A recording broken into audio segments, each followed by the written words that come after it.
Welcome to the Bold and Live podcast, episode number 11. Today, in this episode, we're going to be continuing our rankings of the top 10 players at each position. Before we do that, we have some news that came out today. The first one being that the Raptors playing in Tampa next year due to their country's restrictions. The traveling between countries wouldn't really work out during the pandemic, so they're shifting to Tampa Bay. Like, if you guys like, how do you guys feel about that? Is that something that's worth really talking about, or just something that's interesting, or what do you guys think? Well, I mean, I would say it kind of sucks for them and also Toronto fans, mainly because they don't have any NBA teams playing in their country anymore.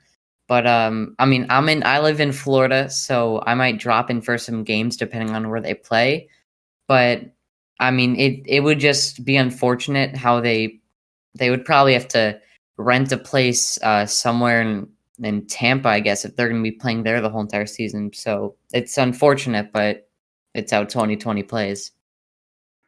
Yeah, like y'all said, it's unfortunate, especially for Toronto fans. But I don't know if there will be fans in the stands this year, unless we get like a vaccine for the pandemic. So we'll see. But it's unfortunate. I assume they'll probably be either staying in a hotel. Actually, I don't even know. Probably a hotel though. But we'll see what happens. Yeah, it's going to be very interesting to see how this works because their families are going to be with them, and it's going to be over a long period of time. So I don't know. I don't know like how they would all stay, maybe renting houses or but we'll see. Sucks for Toronto fans, but hopefully this pandemic eases and fans can get back into the stadiums. Um Next we kind of touched on it yesterday, Kelly Oubre to the Warriors. It's a done deal now.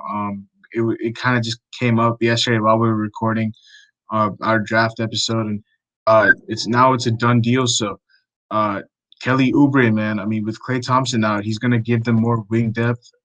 And defensively, they were actually trying to go for JJ Redick as well, but I think defensively, Kelly Oubre brings a little bit more. He's actually, spoiler, he's on my list for small forwards, so I think he's a very good player. And yeah, that's why uh, I'm pretty sure that's why the Warriors traded for him, just for wing depth. What do you guys think? I think that I think that it's a good pickup for the Warriors, and just because obviously hearing the news after Klay Thompson with the torn Achilles, he would probably fill in for them, or actually he would definitely fill in for them. And it was kind of a difficult time for the Warriors because he injured his lower leg. That's all they knew at the time. And then the draft was coming, and they didn't know if they wanted to take James Wiseman. And at the time, they were thinking that Klay Thompson would be available. And then they were trying to figure out whether they should take maybe LaMelo, who can play the two. But they ended up taking Wiseman, and I'm not sure how this year is going to turn out, but their starting five from here looks like Curry, Oubre, Wiggins, Draymond, and Wiseman. So this is gonna be interesting for the Warriors. I mean, they got a piece they particularly needed, and they have some. I don't know how much depth they have.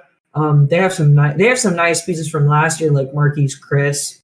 They still have what's his name, Damian Lee, and they still have Jordan Poole, and Michael Mulder was a pretty good surprise last year too. So I mean, I assume they're going to sign someone in free agency. We'll see. I think they have like some mid-level exceptions. Um, but Kelly Oubre, I think he'd fit in well. I don't know how they're going to set this starting lineup. It's going to be an interesting lineup. I assume they're going to have Wiggins play the shooting guard, even though he should play small forward. And then they'll have Oubre play small forward, Draymond at the power forward position. They'll have Wiseman at the center, like you said. So it's just going to be weird, but I think they're still extremely competitive, and they should definitely make the playoffs this year. Yeah. Next we have Bucks, who are now expected to move on from the pursuit of Bogdanovich coming out from Shams a couple hours ago. Um, and this is kind of funny to me. I'm pretty sure they did this just so that they would avoid being fined because the NBA was investigating tampering in that situation. And um, free agency starts in about 2 hours or 3 hours. So it's going to be interesting to see what they do.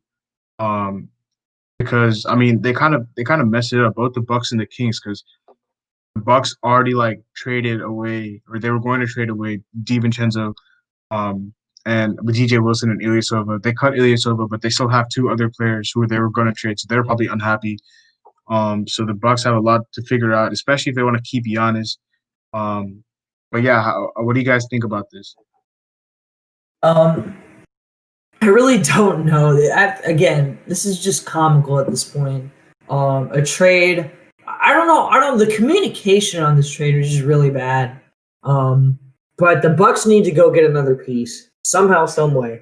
And again, whatever it takes to keep Giannis in Milwaukee. And I know they don't have any depth now, but they really need to go out and find someone that, regardless. I mean, I would keep DiVincenzo, but he's super young though. Like, right, right now, I don't know what to do if I'm the Milwaukee Bucks. You gave up too much, I think, for Drew Holiday, and that's really that's really putting them behind right now. But whatever it takes to keep Giannis. So we'll see what they do in the coming weeks. All right, we have I think three more. We're going to talk about. We also briefly talked about this yesterday when it came out. Gordon Hayward opted out of his player option, which is about I think 32 to 34, somewhere in that range, million. Um, and some people are expecting him up. Other people are expecting. Indiana is very interested. They're trying to get a sign and trade, possibly for Miles Turner. So I want to ask you guys a question. What do you think is the highest chance of, like, where do you think Gordon Hayward will end up? Like, what city is the highest chance of him ending up? Well, I mean, he opted out of his 34.2 million player option contract, and I think that this shows that he either doesn't want to get I don't really know the situation here, but he knows that they're going to be trading him, and more than likely it's to Indiana. I think either way, whether it's a sign and trade or he signs with them, either way, I think he's going to end up on the Pacers roster. Um, just the fact that he declined 34 million, I think that the two main suitors are the Pacers and the Knicks.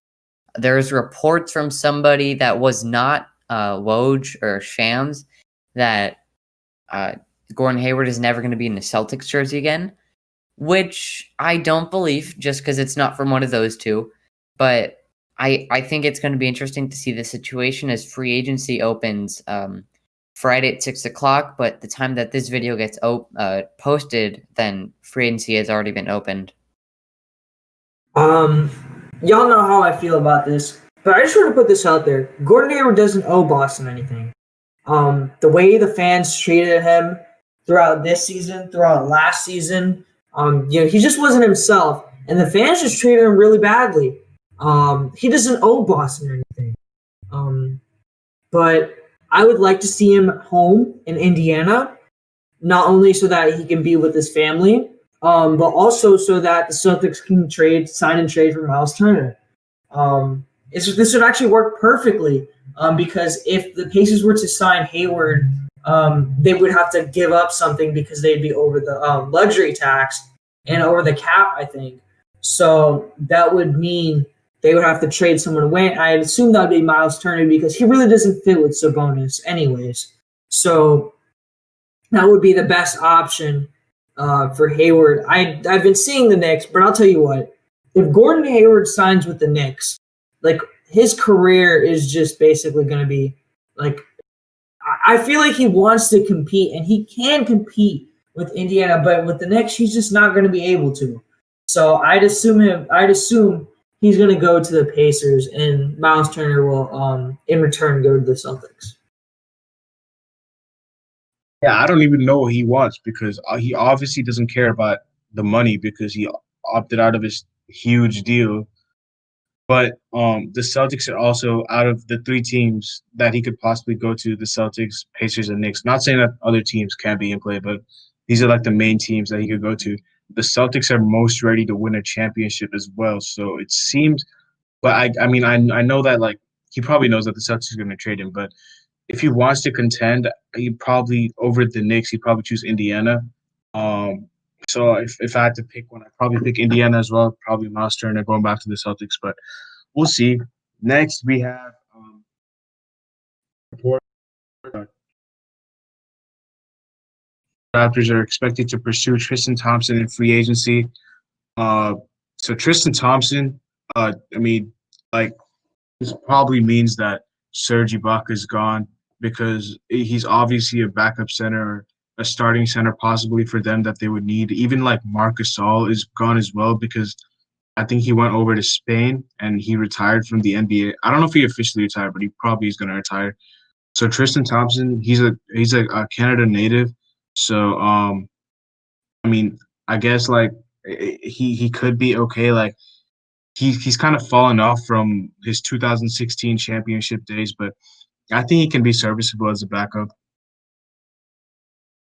Yeah, I mean, I guess with this news that the Raptors are expected to pursue Tristan Thompson, we know that Marc Gasol is probably going to be leaving to go to Spain, and there's a chance that Serge Ibaka may not come back. So I think Tristan Thompson is that type of player that can fill in for Serge Ibaka. So I feel like Tristan Thompson and the Raptors would be a good fit, as the Cavs look like they're probably going into rebuild mode, as they have not been able to do anything with their franchise without LeBron. So I think that the Raptors, if they're able to get Tristan Thompson this offseason in the free agency, then it would be good filling in for Serge Ibaka if, of course, he doesn't come back. Tristan Thompson's a okay center. He's not one of the best in the league, obviously. He'd be a serviceable fit in Toronto, but it is a decline from Serge Ibaka for sure. So there's that for Toronto. I mean, I feel like they're gonna lose Van Vliet for sure, I think, but Ibaka might also be out the door too. I really don't know what's going on in Toronto. We'll find out in a few hours what happens with Van Vliet, and especially what happens with Ibaka too. It's just going to be really interesting to see what happens between those two and how Toronto handles it. But I expect them to get something out of it. We'll see what they do, though. It's going to be interesting. All right, and the last bit of news is that the Clippers are pursuing Terry Rozier. Let me just find the source quickly. All right, this is from also Chris Mannix. So the Clippers have discussed a possible trade for Terry Rozier. Makes sense for them. They need a point guard. I think that's one of their biggest needs. I'm not saying that Terry Rozier is the point guard they should target. I'd rather have Rondo if I were them, just because of the championship experience, and he's more of a floor general. But for the Hornets, I mean, we mentioned yesterday that Terry Rozier they should probably trade because they picked LaMelo Ball. And I think that if we were talking about like trade packages, I'd say that uh, a sign trade with Montrezl Harrell would probably work for both sides because Montrezl Harrell fits a need for the Hornets, and the Clippers get a point guard. So I think if I were both teams that target this scenario, what about you guys? Well, okay, yeah. The Clippers need a point guard, like literally Kawhi said. And their starting point guard is it Reggie Jackson, and six man is Lou Williams. So I feel like Lou Williams would Patrick Beverly. Patrick Beverly is the starter. Okay. Yeah. Reggie Jackson comes off the bench. Okay, got it. Okay, so Patrick Beverly, if he's the starter, I feel like Terry Rozier wouldn't be a very better point guard. But with the Hornets drafting LaMelo, then I literally said last episode, you're gonna have to get rid of either Terry Rozier or Devontae Graham, and I said more likely Terry Rozier just because of his huge contract. I think it's a bad move for the Clippers and a good move for the Hornets as they get Terry Rozier out of the roster and also his bad contract. And I feel like it wouldn't be great for the Clippers to take that if it was a trade. I feel like the Clippers should focus on somebody else. Maybe I guess not Chris Paul anymore. But a point guard like literally like Goran Dragic, maybe. But him and the Heat are obviously gonna sign back. But someone just with the same talent as Dragic, I feel like a small contract, not as much as Terry Rozier's, but I feel like not only is his contract bad, but I feel like just the talent level, they should focus on somebody else. All right. First point I want to make is y'all sleeping on my boy Terry, man. Scary Terry a few years ago with that Celtics group single-handedly almost had averaged 20 points in the Milwaukee series, played really well against the Bucks. I'm sorry, not the Bucks, the Sixers, and did really well against the Cavs. So, and yeah, he did fall short in the game 7. Yeah, he didn't shoot well, but I think he's serviceable, and he fits perfectly with Kawhi and Paul George. He just needs to facilitate, and Terry Rozier is a pretty good facilitator. He's also a pretty good scorer. But y'all sleeping on him, man. And I think this works out perfectly for the Clips, and I think it works out for the Hornets. Suhas, you brought up Montrezl Harrell. This is a perfect sign and trade. Montrezl Harrell is probably going to make around $20 million. They can just ship him to Charlotte and take in Terry Rozier's contract, and I feel like it'll work out for both teams. But Terry Rozier, I think he fits. Yeah, maybe Rondo's more experienced, but I feel like Rozier would fit perfectly with the Clippers. Yeah, I didn't mean any disrespect to Terry Rozier, but everything that you talked about was 2 years ago, and he hasn't really done anything since then. So I'm not really sold on what he's doing right now. I think the Celtics or whoever gave him that contract just overpaid him completely. Maybe at the time it was worth it, but now there's no way he's an 18 million player. We're actually gonna start. We're gonna move on to our top 10 small forward list now. I actually have Darian's list. So while us three read out our list, I'm also read out Darian's list. Same method. We're gonna do the averaging to see with the master list to see where people end up on the master list. So I'm gonna start off. I'm gonna give mine and Darian's honorable mentions. So my honorable mentions are Evan Fournier and Will Barton. And Darian's honorable mentions are OG Anunoby and Kelly Oubre. My honorable mentions are gonna go to Kelly Oubre and Bojan Bogdanovic. I have a surprise here. I have Kelly Oubre as one honorable mention, but I actually have Lou Dort as my other honorable mention. Really? All right. Oh, well, first of all, Hudson, why do you have Bogdanovic as an honorable mention and not on your list? Because I thought he was a lock for me. Well, I mean, I honestly thought that I'm trying not to spoil my list while I say this, but I feel like the players at 9 and 10 have more potential for next season if that's what we're also going for. And I also feel like my 10 player performed great last season, including the playoffs. So I honestly just don't. I feel like after seeing what Donovan Mitchell and Rudy Gobert did in the playoffs, I feel like Donovan's going to become more of a scoring option, and Bogdanovic isn't just going to become that type of player that scores as much. But yeah. All right, cool. So at number 10, my number 10 is Kelly Oubre.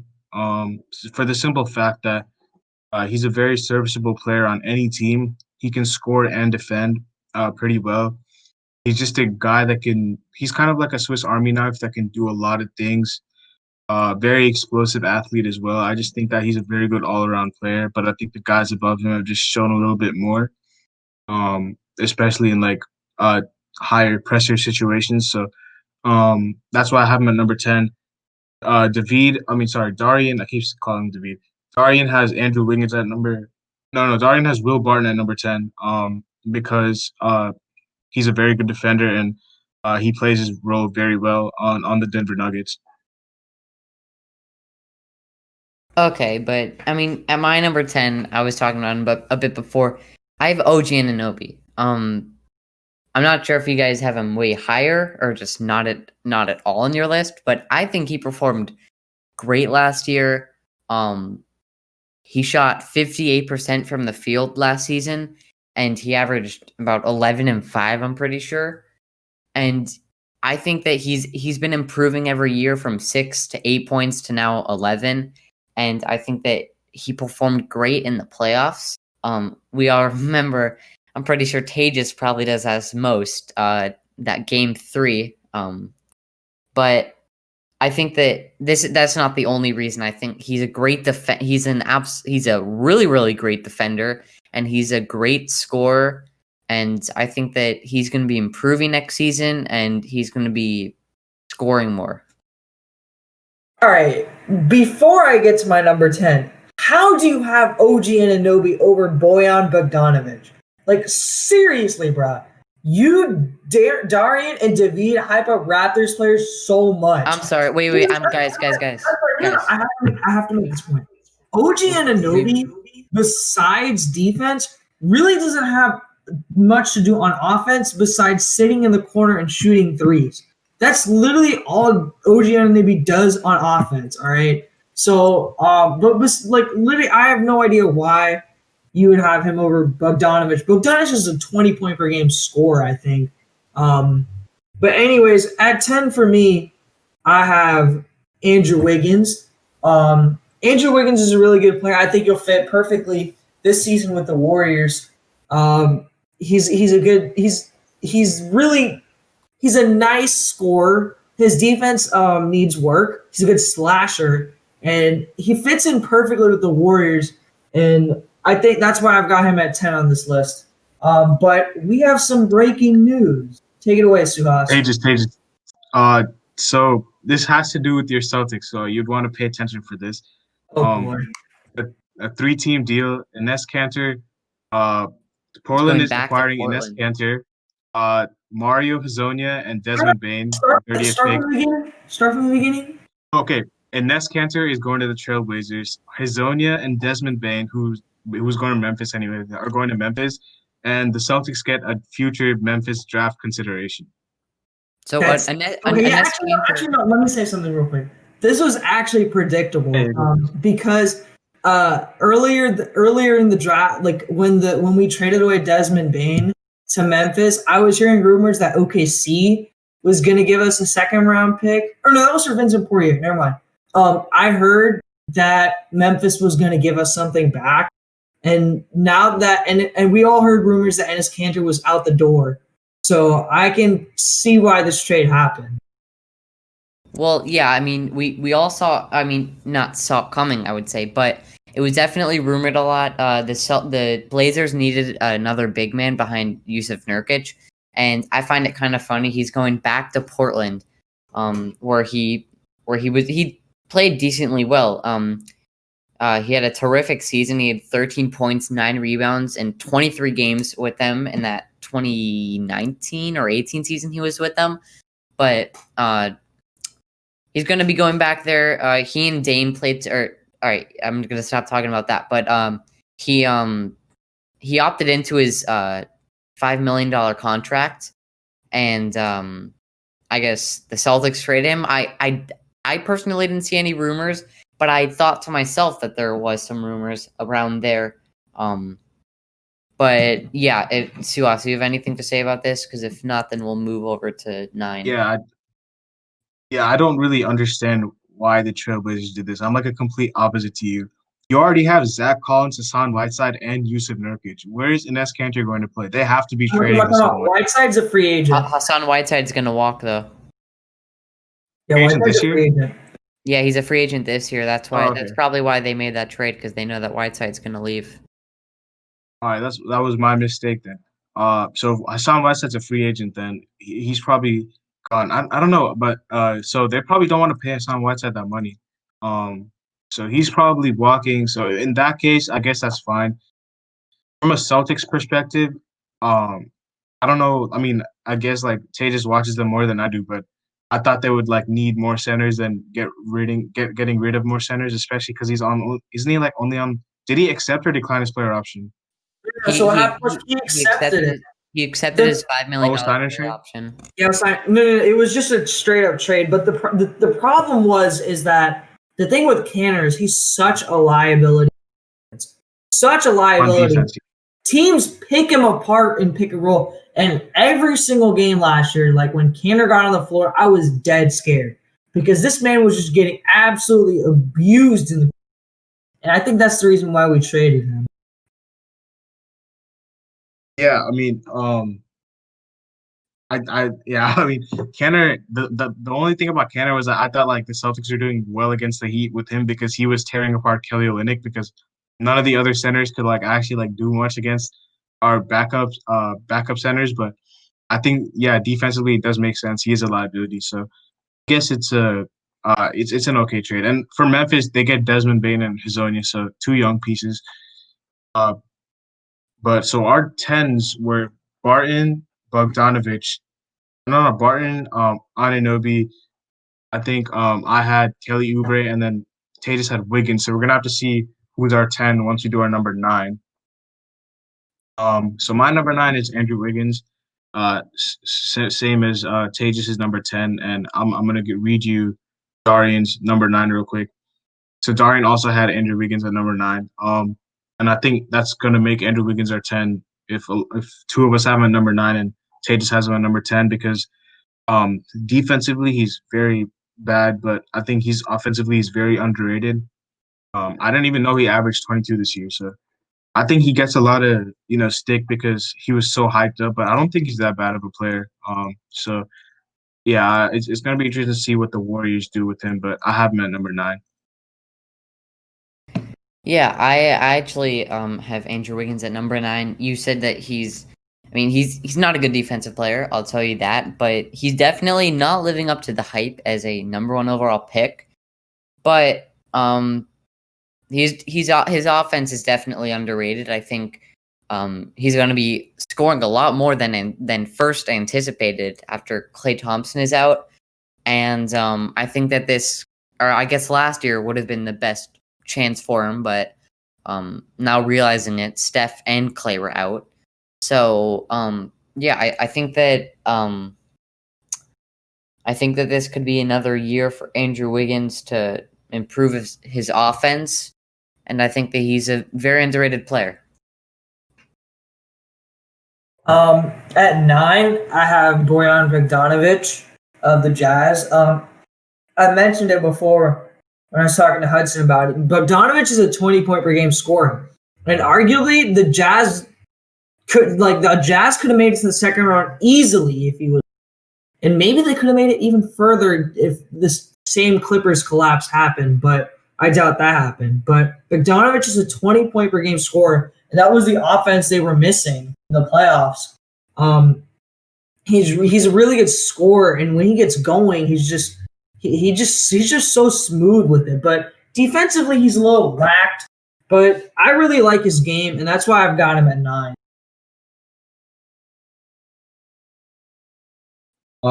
Hudson, did you have Kelly Oubre higher or lower, or not on your list? I had him in my honorable mentions. All right, so both of you guys had him in honorable mentions, and I had him at 10. Darian also had him in honorable. I'm just trying to figure out because I think we might have like one less player on the master list, but uh, at my number 8, I have TJ Warren. I think that TJ Warren is a pretty good scorer, but like all he does is score the ball. Like defensively, he's terrible. He has tunnel vision at times. Like he's not really a playmaker. Uh, he falls asleep on defense a lot. I saw that against my Heat. Like he was very bad. Um, he did have like one stretch in the bubble that kind of boosted his like averages up. But I think that scoring wise, he's very talented. That's why he's on the list. Um, And I guess you have to take in that stretch in the bubble to see like how his offensive game is because he is a very good scorer. That's why I have him at number 8. Oh, and then Darian had Gordon Hayward at number 8. So Tatus, don't come at my head because this is not my list, but he had him at number 8 because he said he had a good season, pretty good defender, but not that much of an offensive threat anymore like these other guys due to his injuries. Well, Tejas won't have to go off on Darian. He's not here, but I am here. I also have Gordon Hayward at number 8. It looks like he's on the move. He declined his player option, as we all know. So it's going to be interesting to see where he goes. Again, free agency now opens in about 2 hours from the time that we're recording this video. So, I mean, I honestly don't know where he's going to go. Like, I seriously don't know. He could go to the Knicks.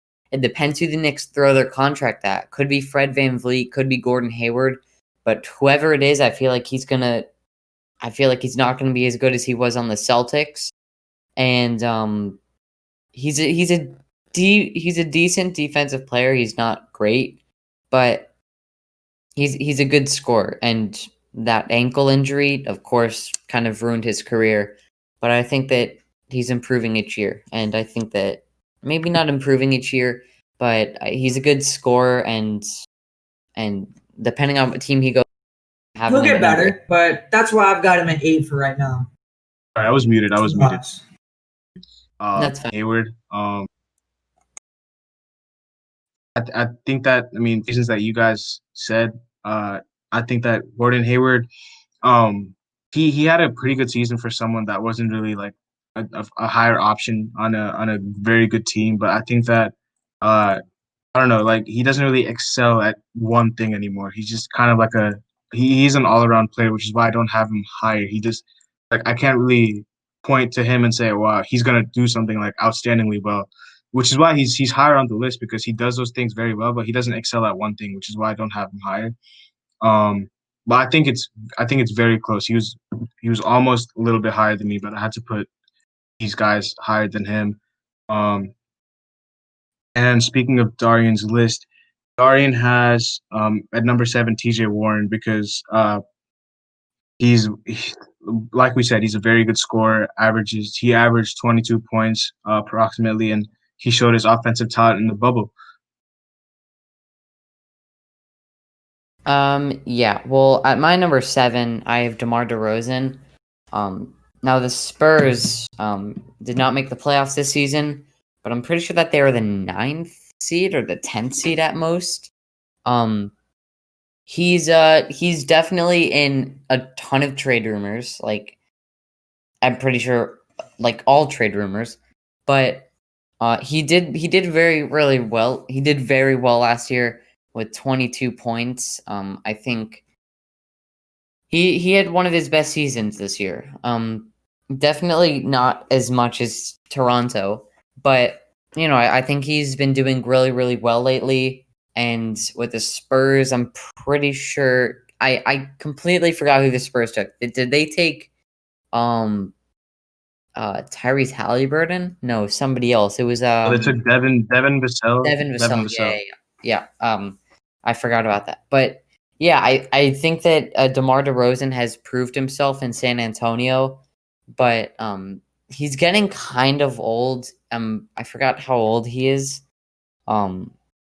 But he's getting kind of old, and I think that's a main reason why I wouldn't have him higher, as he's 31. So yeah.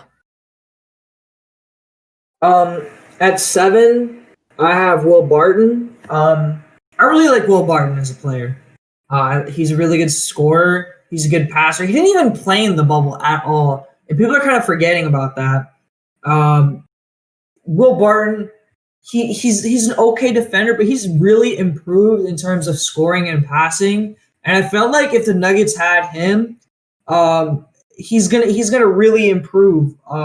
He's gonna improve, and not only that, he's gonna be a prolific scorer. So that's why I've got him at 7. All right, so At number 6, I have Bojan Bogdanovic. I think a lot of people are underrating his impact on the Utah Jazz. Averaging 20 points and playing very, very good defense. Um, especially on a very good team. Like his impact was definitely missed. I think that they would have beaten the Nuggets pretty easily with him. Um, and especially because he has Donovan Mitchell with him as well. So his offensive opportunities are very limited, but he still produces. I think defensively, he has the edge over Gordon Hayward defensively, which is why I put him over Gordon Hayward. But I thought it was very close. Um, and I think that he was more efficient than him as well. If you look at the stats, so I did have um, I did have Bogdanovich at 6, and uh, so did Darian. Darian also had Bogdanovich at 6. So uh, he's a huge part of the Jazz, and I think he's the second highest scorer on the team. So um, that's why Bogdanovich is number 6 for both of us. Okay, I'm gonna be honest. I did not see. I did not think that Bogdanovich was averaging that much, mainly because he wasn't in the bubble, obviously. But I'm actually gonna have to make a quick list order change because I accidentally put Brandon Ingram in my small forward list for some reason. Um, so it looks like my list is changing to having Bojan Bogdanovic at number 10.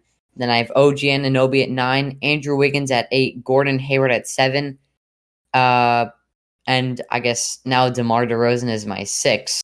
So I guess maybe I should just explain it. You guys already explained Bojan Bogdanovic, so I guess DeMar DeRozan is apparently my 6 now. At 6, I have Hayward. Okay, I know, Suyash, you said that Bogdanovich is a better defender than Hayward. I disagree. I actually think Hayward's a slightly better defender than Bogdanovich, but they're about the same level. But yeah, Bogdanovich is a better scorer than Hayward for sure. But the thing Hayward does that I think is really underappreciated is he rebounds the ball really well, and he's a really good passer. People don't account for his vision. When he first was drafted by Utah, he was assigned that point forward role, and as he built his body up, that's why teams were so after him in that 2016 free agency class. He's a really good passer, and he averages, I think, around 4 or 5 assists a game. But that's some number around there. I know that he's a really good passer. He's got good vision.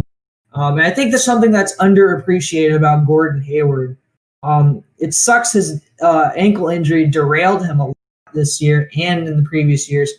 But that's why I've got him at 6, and hopefully he finds a home somewhere else. Maybe he'll come back to Boston. We'll see. All right, at number 5, I have DeMar DeRozan, and Darian also has DeMar DeRozan at number 5. Simply because of the fact that DeMar DeRozan is still a very I'm not gonna say elite, but very good player. I just it's kind of unfortunate that his game doesn't really translate to uh the modern NBA. Like only shoots 26% from the 3-point line. So but he still averages 22 points even with that in his game. Um, the only reason that I have him lower than the other guys is because number one, he's not either number one, he's not a better player, or number two, his team didn't win enough games for me to put him higher. But yeah, I think number 5 is a good spot for him. Well, for my number 5, I have Chris Middleton. Now, I think that this is the right spot for him, mainly because we all know he's on the Bucks, and he's on the same team as Giannis, who is the 2-time Defensive Player of the Year, 2-time MVP, while also being Defensive Player of the Year. So we all know that. So we do all know that he's not the number one scoring option, which I think is pretty incredible for the fact that he had 21 points and 6 rebounds and 4 assists, for the fact that he is the 2-time Defensive Player of the Year.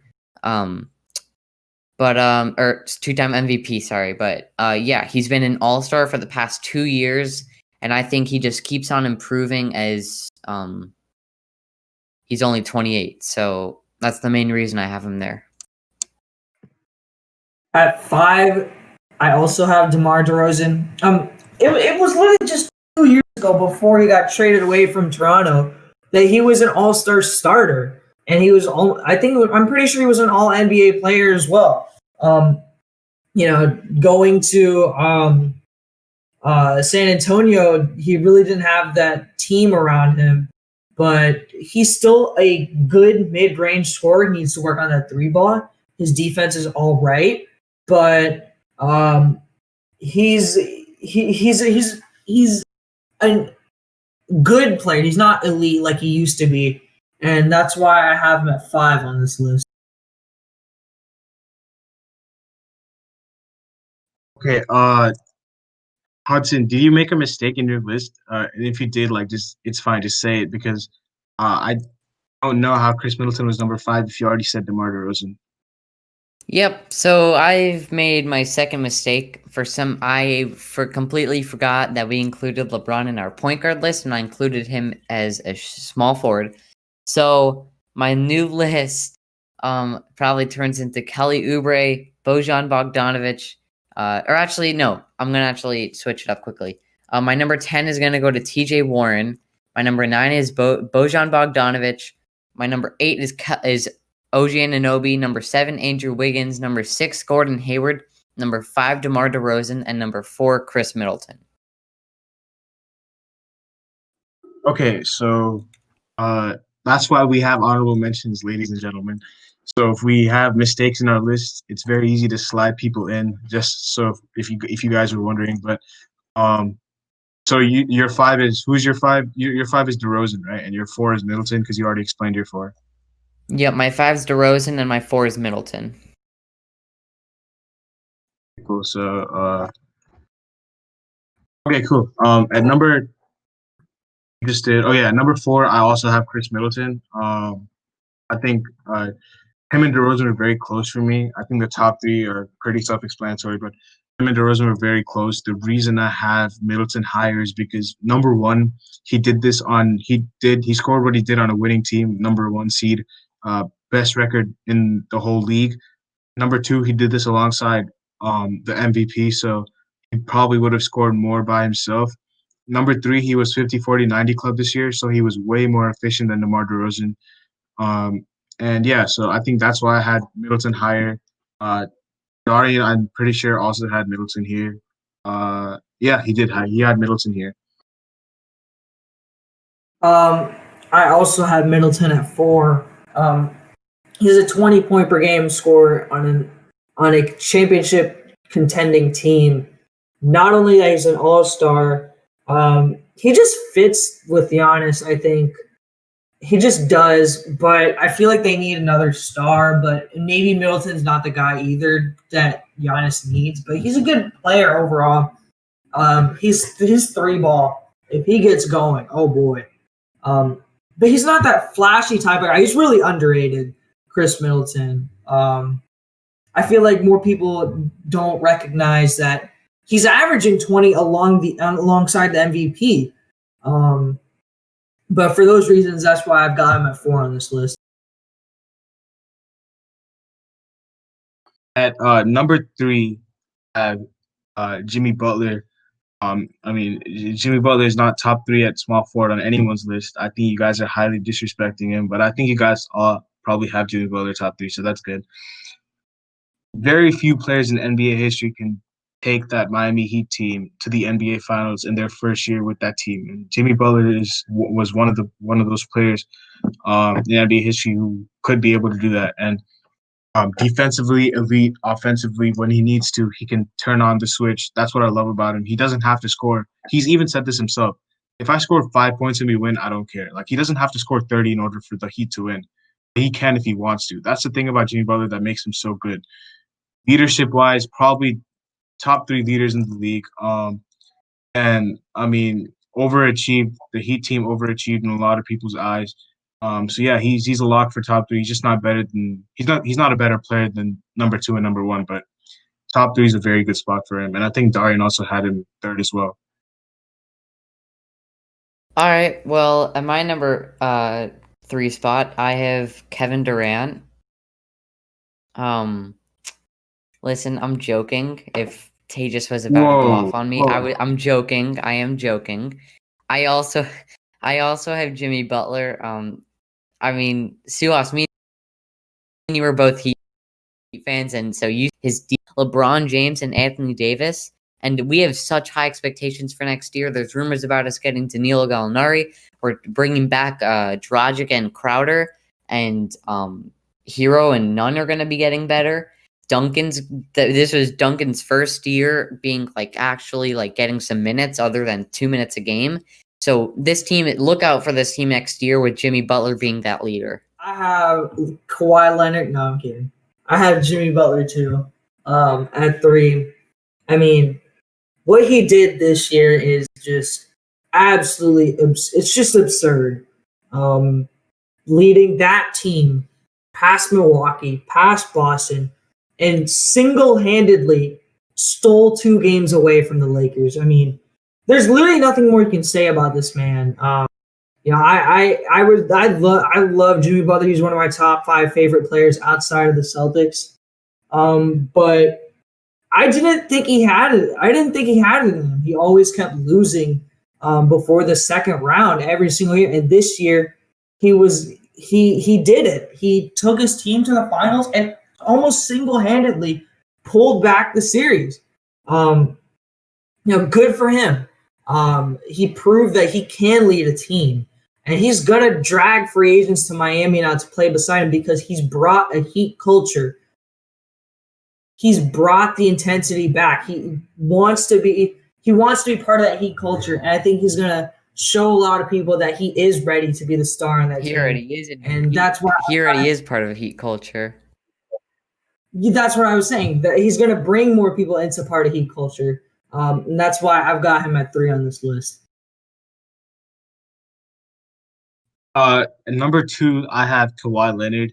That was a very big debate for me. Like I didn't know, because Kevin Durant was obviously injured, so I didn't know if I should knock him down. But the fact that Kawhi Leonard's team underachieved expectations a lot has to make me put him below.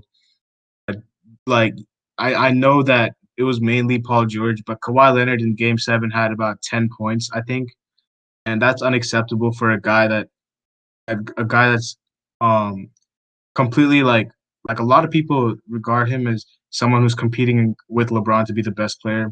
But I'm sorry, there's only one player who can even challenge LeBron to be the best player in the league and has done it, and that's Kevin Durant. Kawhi Leonard is a notch below both of them, especially after he doesn't have that in him. I don't think he has that leadership or that killer in him, and that's why he's below Kevin Durant in my opinion.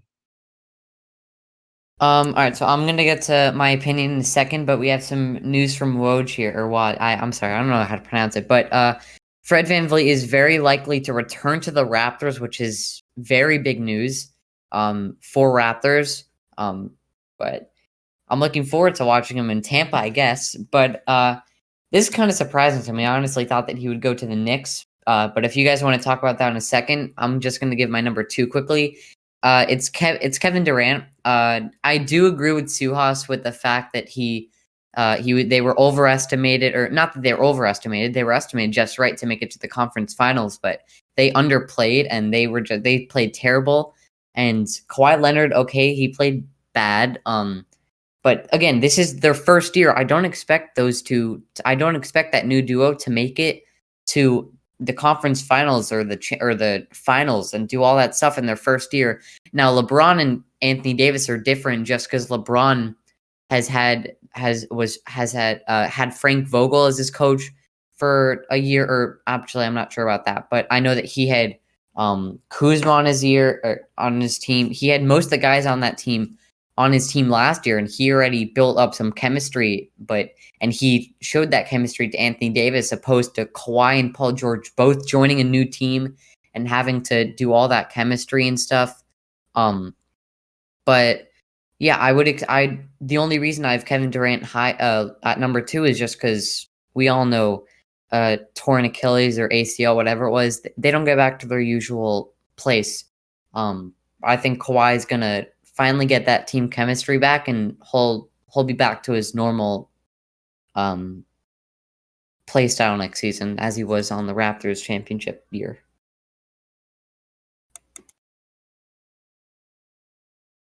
Oh, before Tejas goes, I forgot to give Darian's number 3 and 2. Darian had Jimmy Butler in 3 and Kawhi or KD at 2 because he was coming off an injury. I agree with Suhas on this one. I have Kawhi Leonard at 2.